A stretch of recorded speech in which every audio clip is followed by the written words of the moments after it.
Once a renowned CEO of a global tech empire, Rashid decided to host a high-level strategy meeting in their newly inaugurated office. Perched atop the 108th floor of a glass tower, an architectural marvel at the city's heart. The view was breathtaking, a sea of cars and people far below like a moving mosaic. Everyone was excited, except one. Among the executives was Elian, brilliant, sharp, but plagued by a lifelong fear of heights. He had never been beyond the 10th floor.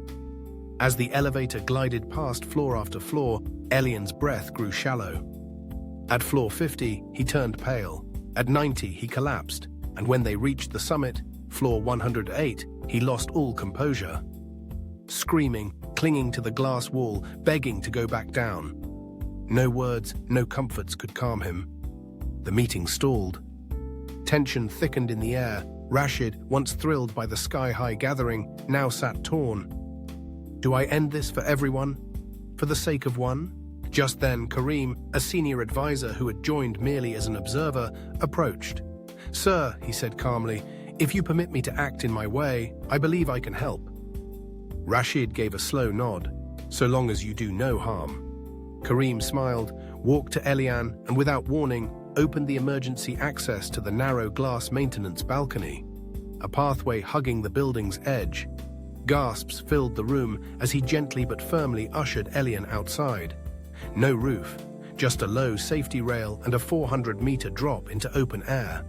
Elian shrieked, gripping the rail, knees buckling, his fear now no longer imagined. It was terrifyingly real. He stared into the abyss, not sure if he would faint or fall.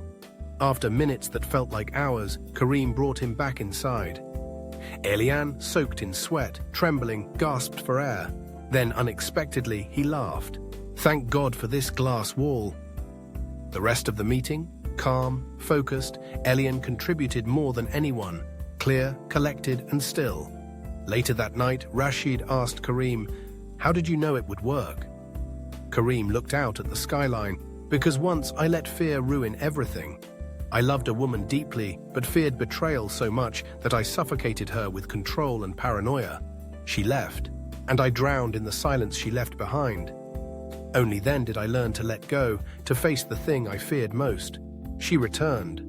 Not because I begged, but because I became someone better. Some fears must be faced to be defeated." Elian didn't trust the safety of this tower until he tasted the edge of the fall. And sometimes, life doesn't throw us over the edge to break us, but to show us we can stand there and not fall.